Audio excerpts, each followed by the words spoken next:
Assalamualaikum warahmatullahi wabarakatuh. Izin memperkenalkan diri, nama saya Sasek Kirana. Saya dari kelas Teknik Komputer 23A. Baiklah, di sini saya akan menyampaikan sebuah materi bagaimana kode etik pengguna informasi teknologi, Information Technology Code of Ethics dapat memiliki dampak positif dalam penggunaan teknologi. Jadi yang pertama, pengantar apa itu kode etik pengguna informasi teknologi? Jadi definisinya adalah kode etik pengguna informasi teknologi adalah seperangkat pedoman dan prinsip yang mengatur perilaku individu atau kelompok dalam menggunakan teknologi informasi secara etis dan bertanggung jawab. Apa tujuannya? Jadi tujuannya adalah untuk memastikan pengguna teknologi secara adil, aman, dan bertanggung jawab dengan menjaga privasi dan integritas data serta menghindari penyalahgunaan teknologi. Nah, siapa yang harus mematuhi kode etik? Jadi, setiap orang yang terlibat dalam penggunaan teknologi informasi, termasuk pengguna, pengembang, perangkat lunak, administrator, sistem perusahaan teknologi, dan lainnya, diharapkan mematuhi kode etik ini. Nah, mengapa kode etik ini penting? Karena teknologi memainkan peran besar dalam kehidupan sehari-hari dan dunia pekerjaan.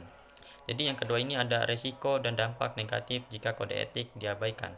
Yang pertama ada privasi data.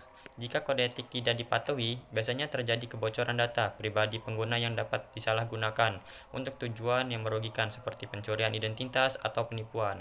Nah, selanjutnya ada keamanan informasi. Nah, tanpa kode etik, mungkin saja pengaman informasi menjadi kurang optimal yang menyebabkan kebocoran data penting atau sukses atau akses ilegal ke sistem.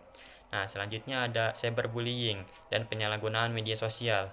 Ketidakpatuhan terhadap kode etik bisa memperburuk situasi seperti cyberbullying, penyebaran kebencian atau pelecehan di dunia maya.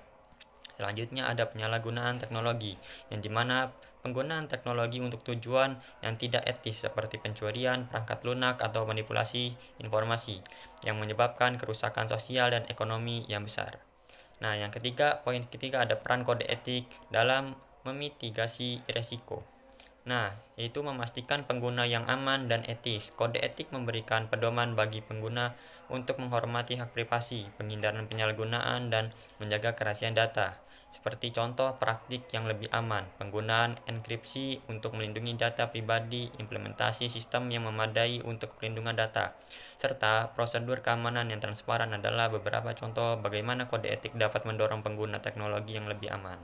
Selanjutnya, mengurangi perilaku tidak etis. Kode etik juga mendorong penghormatan terhadap hak orang lain seperti menghindari plagiarisme, hacking, atau penyebaran informasi palsu. Nah, yang kelima ini adalah contoh kasus. Nah, kasus yang pertama adalah kasus positif, misalnya perusahaan teknologi besar yang memastikan bahwa setiap pengembang dan staf mereka mematuhi pedoman etika dalam hal pengaman data pengguna, memiliki menerapkan enkripsi tingkat tinggi untuk semua data yang disimpan dan melibatkan pengawasan ketat terhadap akses ke informasi pribadi. Yaitu selanjutnya ada kasus negatif. Ketidakpatuhan terhadap kode etik dalam sebuah organisasi bisa mengarah pada kebocoran data pengguna atau manipulasi data. Contoh nyatanya adalah beberapa perusahaan besar yang terkena serangan cyber karena kurangnya perhatian terhadap prinsip-prinsip etika dalam pengamanan teknologi mereka.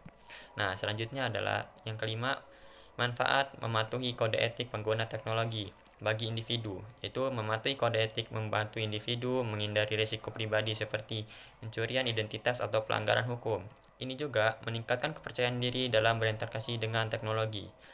Kalau contoh bagi organisasi itu, organisasi menerapkan kode etik dalam meningkatkan reputasi mereka, membangun kepercayaan dengan pelanggan, dan mengurangi potensi masalah hukum yang timbul akibat ketidakpatuhan terhadap kebijakan etika. Kalau bagi masyarakat, yaitu secara lebih luas, mematuhi kode etik membantu menciptakan ekosistem teknologi yang lebih aman, lebih adil, dan lebih integrasi yang mendukung pembangunan sosial dan ekonomi yang lebih baik. Jadi kesimpulannya yaitu pentingnya kode etik pengguna informasi teknologi adalah alat penting untuk memastikan bahwa teknologi digunakan dengan cara yang bermanfaat dan tidak merugikan individu atau masyarakat. Dengan mematuhi kode etik, kita dapat menghindari resiko yang merugikan dan membangun dunia digital yang lebih aman dan etis. Jadi tanggung jawab bersamanya itu setiap individu dan pengembang dan organisasi memiliki peran dalam menerapkan kode etik untuk menciptakan masa depan lebih baik melalui teknologi.